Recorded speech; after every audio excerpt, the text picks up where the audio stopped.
Hello friends, technical Neeraj YouTube channel में आपका स्वागत है। दोस्तों, राजस्थान डीएलबी भर्ती का आज नया अपडेट आया है। तो आप नए हो तो चैनल को सब्सक्राइब कर लीजिए, जिससे आपके पास नई नई जानकारी पहुंचती रहे। और राजस्थान डीएलबी आईएन की पोस्ट 41, एग्जीक्यूटिव ऑफिसर की 63, रेवेन्यू ऑफिसर की 14 और अन्य भर्तियाँ, तो सभी के बारे में हम वीडियो में बात करने वाले हैं। तो सब्सक्राइब जरूर कर ले, जिससे आपके पास जानकारी पहुँचती रहे। और आज का ये अपडेट ताज़ा हम आपको दिखाते हैं। पहले अपडेट दिखाते हैं, फिर बात करते हैं इसके अंदर पूरा क्या सिस्टम चल रहा है। तो देखते हैं पहले क्या अपडेट है आज का। तो ये आज का अपडेट है उपेंद्र यादव का। डीएलबी के द्वारा executive officer 63 post, revenue officer 14 और आईएन सिविल की 41 पोस्ट विभिन्न भर्तियों की अभ्यर्थना जून महीने में आरपीएससी को भिजवा दी गई थी। तो हमारे पहले अपडेट थे इनके बारे में, लेकिन आरपीएससी ने डीएलबी से कुछ सिलेबस सहित कुछ जानकारियां पत्र भेजकर मांगी थी। तो ये अपडेट ना हमने पहले भी इसका अपडेट दिया था लास्ट मंथ में, और कुछ लोग बोल रहे थे कि अब भर्ती कैंसिल होगी। ऐसा कुछ नहीं है, कैंसिल नहीं हुई है। अगर कैंसिल होगी तो हम लोग अपडेट ज़रूर देते आपको, लेकिन फालतू अनऑथेंटिक चीज़ों पर नहीं जाए, ऑथेंटिक चीज़ों पर ही विश्वास करें। हमारे चैनल पर हमेशा ऑथेंटिक ही बात की जाती है, सही जानकारी दी जाती है, कोई गलत गुमराह नहीं किया जाता है। तो सब्सक्राइब जरूर कर लीजिए और टेलीग्राम को ज्वाइन कर लीजिए, जिसका लिंक पीडीएफ डिस्क्रिप्शन बॉक्स में दिया हुआ है। वहाँ से आपको सब चीज़ों के पीडीएफ मिल जाएंगे। अब देख लीजिए इसमें क्या चल रहा है कि आरपीएससी ने क्या किया है, जो डीएलबी से कुछ सिलेबस सहित कुछ जानकारियाँ पत्र भेजकर मांगी है। मतलब उन्होंने उसके बारे में जो भी इनको डिटेल चाहिए थी, वो लोग इसका पहले था कि ये एक भर्ती राजस्थान आरएसएमएस करेगा, लेकिन इसको कैंसिल कर देगा लास्ट में। अब ये भर्ती आरपीएससी करवाएगी और आरपीएससी के पास इसके अभ्यर्थना लास्ट मंथ में ही भेज दी गई थी, ये जून मंथ में ही, और जून के लास्ट या जुलाई में इसका नोटिफिकेशन आने की संभावना थी, लेकिन कुछ इसका टाइम लगा इसमें प्रोसेस में। तो आज नया इसका अपडेट आया है। इसमें क्या एक्चुअली आरपीएससी ने अब इस डीएलबी से इसका कुछ सिलेबस से सभी जानकारी कलेक्ट कर ली है, पोस्टों के रिगार्डिंग कितनी पोस्टें खाली है, सब एक पूरा अच्छे से उन्होंने बनाया। अब ये लोग शुक्रवार तक इन्होंने इसका रिप्लाई भी कर दिया है। तो अब इसका नोटिफिकेशन इसी मंथ में आने की पूरी संभावना है। तो हम आपको पूरा अपडेट देंगे इसका। आइए देखते हैं इसके अंदर क्या क्या होने वाला है, कौन क्या सिलेबस है। लास्ट नोटिफिकेशन आया था 2016-15 में इसकी भर्ती हुई थी, उसमें किस तरह सिलेबस था, क्या क्या था, पूरी जानकारी हम आप उसके अंदर बताने वाले हैं। देखते जाइए, आप सुनते जाइए, देखते हैं। तो ये पोस्ट है, इसके अपडेट ना ये उपेंद्र यादव ने पहले अपडेट दिया था और आज अपडेट दिया है उसके बाद। तो आरपीएससी के पास पहुंच चुकी है। अब आरपीएससी इसकी भर्ती कराएगा। 5000 समथिंग इसके पद हैं टोटल। तो इसमें जो पोस्ट है ये देख लीजिए, जॉब कैसी है।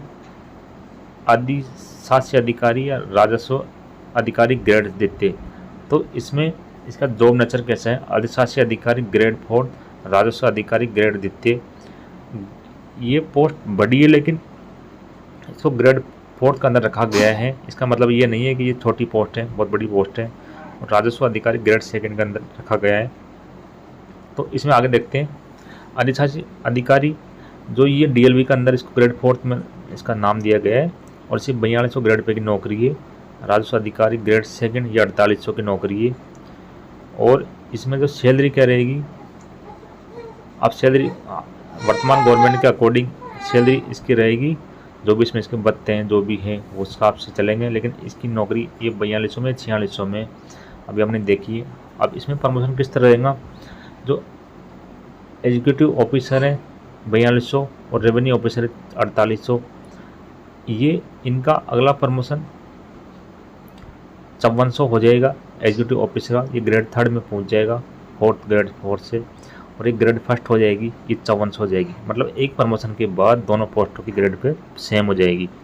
फिर इसके बाद नेक्स्ट प्रमोशन होता है executive officer grade 2 security municipal council 6000 grade pay हो जाएगी। ये बहुत ज़बरदस्त पोस्ट हो जाती है जाके।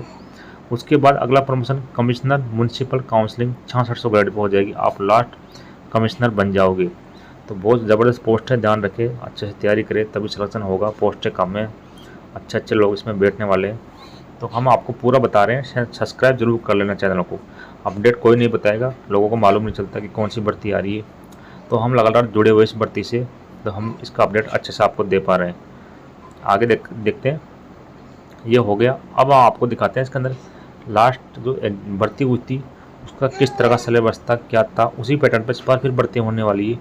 तो मेन सिलेबस जो बोर्ड जारी करेगा वही होगा, लेकिन प्रीवियस पैटर्न आपके पास होना जरूरी है, जिससे आपको एक आइडिया मिलता रहेगा, आपके पास थोड़ी जानकारी रहेगी। तो सुनते जाइए, आगे देखते जाइए। तो ये पिछला नोटिफिकेशन था जो लास्ट भर्ती इसका एग्ज़ाम हुआ था, और इसकी क्वालिटी कम है, इसलिए आप सुनते जाइए, क्योंकि इसमें नोटिफिकेशन इसका ऐसा ही मिला है। हमारे पास ज़्यादा क्लैरिटी नहीं है इसकी, तो आपके पास ज़्यादा क्लैरिटी नहीं है पाएगा, आप सुनिए। तो इसमें कुछ लोग सोच रहे हैं कि 3 ही पोस्ट है, नहीं ऐसा नहीं, इसमें और भी पोस्टें हैं, सारी 5000 पोस्ट टोटल होगी। तो देख लीजिए इसके अंदर अधिशासी अधिकारी, एग्जीक्यूटिव ऑफिसर लास्ट की भर्तियाँ हैं, राजस्व अधिकारी, रेवेन्यू इंस्पेक्टर। मैं आपको पद बता रहा हूँ इसके अंदर, नॉन टीएसपी के अंदर, टीएसपी नॉन टीएसपी कौन कौन से पद थे।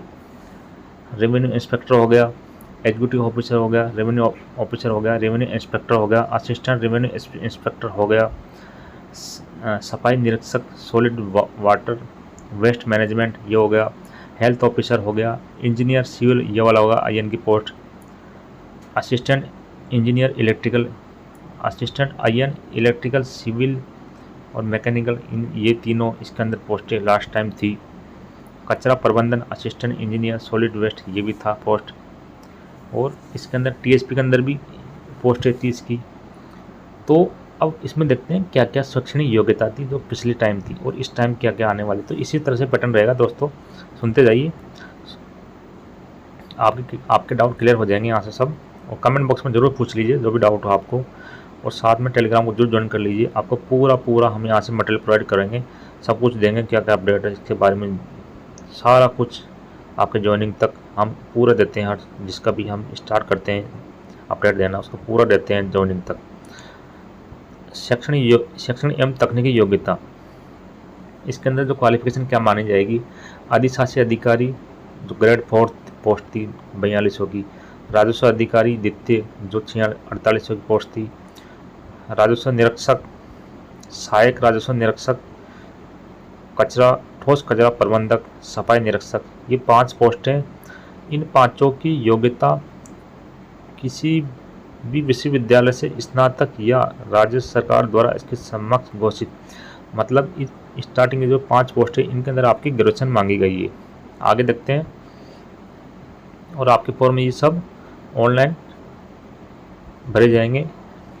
फिर देखते हैं नियमों में रहे प्रावधान, स्वास्थ्य अधिकारी जो स्वास्थ्य हेल्थ ऑफिसर की जो पोस्ट है उसमें MBBS MD PH की डिग्री होना आवश्यक है, और जो सिविल इंजीनियर है उसके लिए आपकी BE सिविल की डिग्री, और इलेक्ट्रिकल वालों के लिए BTech इलेक्ट्रिकल से, डिप्लोमा नहीं, ध्यान रखिए BE BTech मांगे इसके अंदर। आपके जो BTech वाले इलेक्ट्रिकल मैकेनिकल सिविल इनकी आईएनओ की पोस्ट के लिए योग्यता मांगी गई। आगे देखते हैं, फिर सिविल अभियंता जो पर्यावरण में जो आईएन की पोस्ट हैं उसमें इन्वायरमेंटल में जो डिग्री होगी, मतलब जिस ब्रांच से संबंधित है उससे संबंधित उसकी डिग्री मांगी है। इन्वायरमेंटल डिग्री इंजीनियरिंग में बैचलर डिग्री आइदर बायोटेक्नोलॉजी और केमिकल और सिविल और माइनिंग और इन्वायरमेंटल और टेक्सटाइल इंजीनियरिंग फ्रॉम यूनिवर्सिटी, ये इसके अंदर एलिजिबल हो जाएंगे जिनके पास ये डिग्री होगी। अगला देखते हैं, नगर नियोजक सहायक के पद के लिए जो पोस्ट हैं उसमें क्या मांगा है, bachelor of planning, bachelor of technology in planning from recognised university, degree in architecture from ये university established by law, architecture में आपका डिग्री होना जरूरी है, और या post graduate degree in geography economics sociology, ये आपके पास हो तो आप भर सकते हो इसका फॉर्म। विद फिर बोला है with post graduate degree in remote sensing geo informatics degree in A university, ये आपके पास हो तो आप फॉर्म भर सकते हैं। आगे देखते हैं, वरिष्ठ प्रारूपकार की शैक्षणिक योग्यता, इतनी सारी पोस्टें थी, इनकी सबकी इन्होंने क्वालिफिकेशन अलग अलग दी है। तो इसमें क्या मांगा है, वरिष्ठ प्रारूपकार की post graduate degree in geography economics sociology, ये इसके लिए मांगी है। आगे देखते हैं, with post graduate diploma in remote sensing geo informatic 1 year course from a university, ये होना चाहिए आपके पास। अब देख लीजिए आयु सीमा क्या थी, आयु सीमा पिछले टाइम 18 से 35 साल थी, लेकिन इस बार 35 से 40 तक बता रहे हैं। और आपको छूट भी मिलेगी गवर्नमेंट का रूल के अकॉर्डिंग। आयु सीमा में जो गवर्नमेंट का जो छूट है भूतपूर्व सैनिकों सबको, उस हिसाब से आपको सब में आपको लाभ मिलेगा। आगे देखते हैं इसमें। और इसमें आपको एक सर्विसमैन, स्पोर्ट, इनके लिए भी अलग से पद हैं। और इसकी जो पेमेंट भी इसमें दिखाई गई है, पिछली वाली पेमेंट है, इस बार पेमेंट चेंज रहेगी। सिविल के लिए 5400 ग्रेड पे, 5400 ग्रेड पे है सिविल इंजीनियर के लिए ग्रेड पे। और 4200 मैंने आपको अभी दिखाई थी नगर नियोजन सहायक के लिए 4200, 3600 वरिष्ठ प्रारूपकार, सहायक अग्निशमन अधिकारी के लिए 2800, फायरमैन के लिए 2000, ड्राइवर फायरमैन कम फायरमैन मशीन ऑपरेटर 2400। और जो ये वर्तमान आपका जो ये नहीं रहेगा, ये पुराना वाला है। अभी जो नया वाला होगा उस हिसाब से चलेगा ही।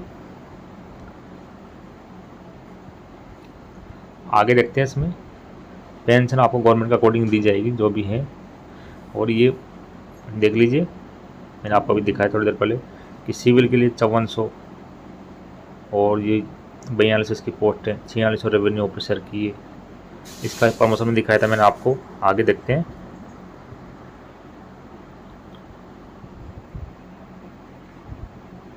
तो ये जो भी अपडेट होगा हम आगे आपको और अपडेट डाल देंगे। सब्सक्राइब करना न भूलें चैनल को और वीडियो को जरूर लाइक करें यदि अच्छा लगा हो तो। Thank you.